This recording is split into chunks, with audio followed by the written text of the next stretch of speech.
Hey everyone, and welcome back to our channel. Arthur is visiting a tech store today because his old phone finally gave out, and he's feeling a bit overwhelmed by the current market. He's meeting Layla, a knowledgeable salesperson, to help him decide between the iPhone 15 and the Samsung Galaxy S24, focusing on photography and his busy work schedule. Let's listen in on their conversation. Good afternoon. Welcome to the mobile section. Are you looking to upgrade today or just browsing?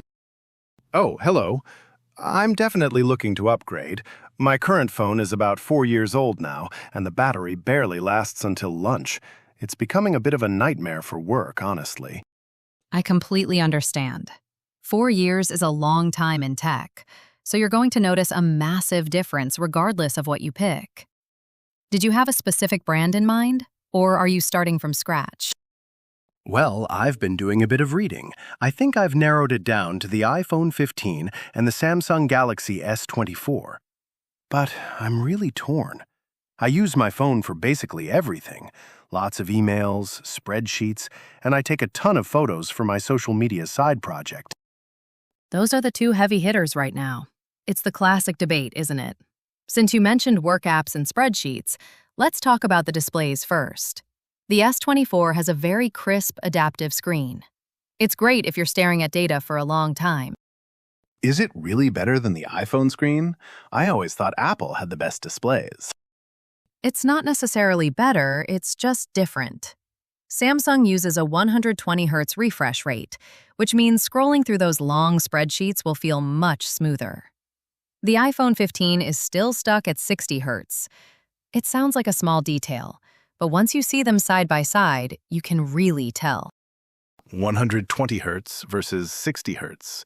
Okay, I see. What about the cameras, though? That's really the deal breaker for me. I need the photos to look professional without having to edit them for hours. That is a very important point. The iPhone 15 has moved up to a 48-megapixel main sensor this year. It's fantastic for skin tones and that natural look. If you like photos that look exactly like what your eyes see, the iPhone is usually the winner. And the Samsung? I've heard their zoom is better. It is. The S24 has a dedicated telephoto lens for optical zoom. The standard iPhone 15 doesn't have a separate zoom lens. It uses a crop of the main sensor. So, if you're taking photos of architecture or things far away, the Samsung will stay sharper. I do take a lot of photos of buildings for my blog. That might be a point for Samsung, but what about the work side of things? I use a lot of Microsoft Teams and Excel. Does one handle multitasking better? Honestly, both are powerhouses. But Samsung has a feature called DeX. You can actually plug your phone into a monitor and it turns into a desktop-like interface. If you travel a lot for work and don't want to carry a laptop every time, that's a huge plus. Wait, really? A desktop interface from a phone? That sounds almost too good to be true.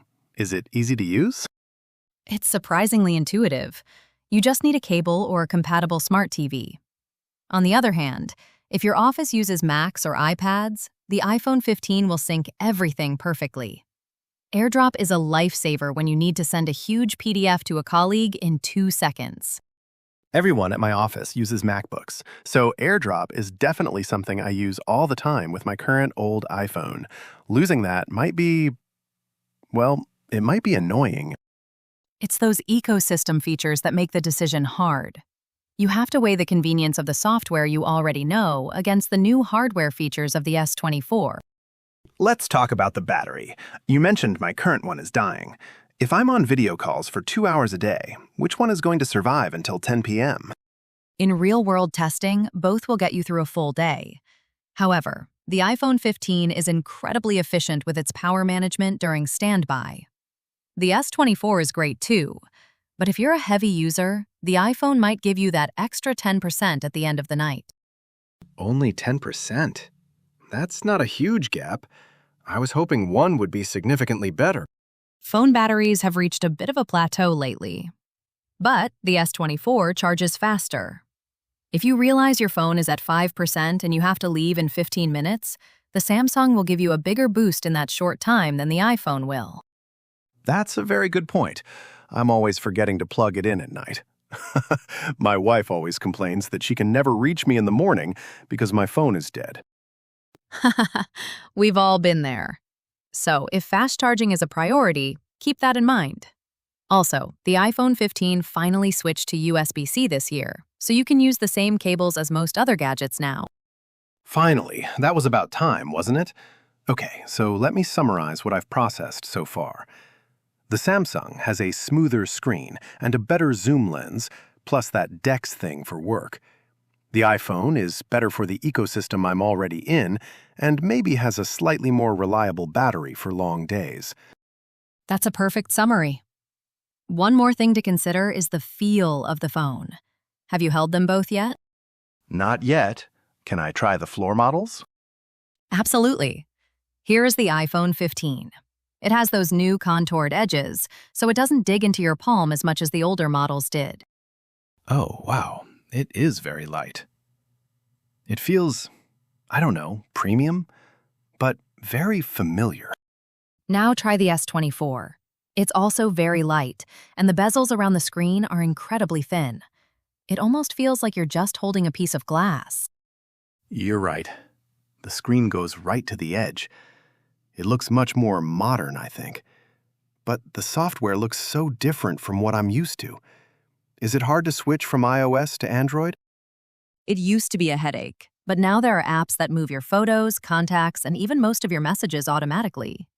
The biggest hurdle is usually just muscle memory, swiping differently to go back or open your apps.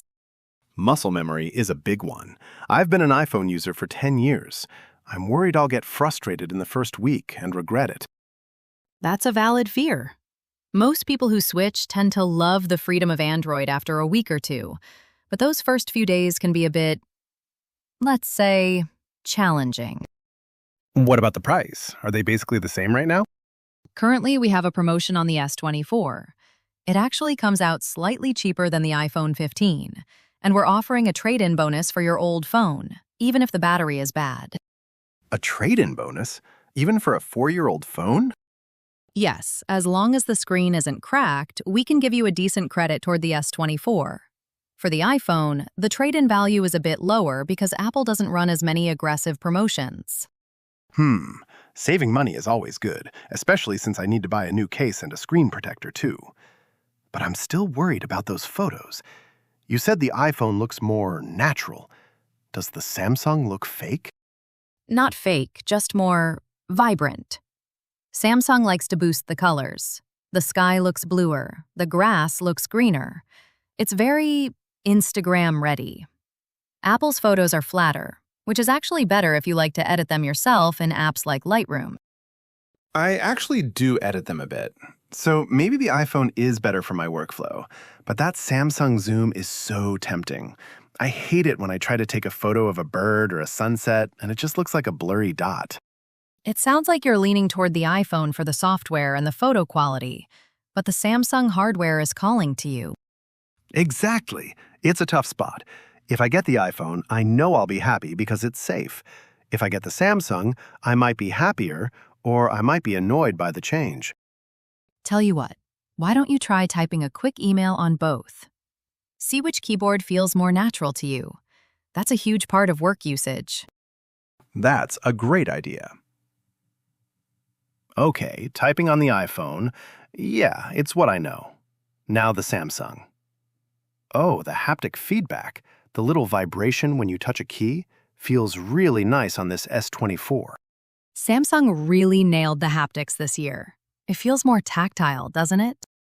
It really does. It feels like a tool. I'm making this so difficult for myself. Not at all. It's an expensive purchase and you're going to use it for years. You should be picky. Just think about your average Tuesday. You wake up, check emails, go to meetings, take some photos for the blog. Which phone do you see in your hand? On an average Tuesday, I'm usually rushing. I need things to just work. The AirDrop thing for the office is a huge convenience, but the faster charging on the Samsung would save me when I'm running late. It's a toss-up. But if I may offer a personal opinion, Please, go ahead. If you're already deep in the Apple ecosystem with your work colleagues, the iPhone 15 is the path of least resistance. It's a massive upgrade from what you have. But if you want to feel like you've actually bought something new and exciting, the S24 is the way to go. Path of least resistance versus excitement. You know what? I think I need to go with the iPhone 15. The work integration is just too important for my daily stress levels. I can't risk a file transfer failing when I'm on a deadline. That makes total sense.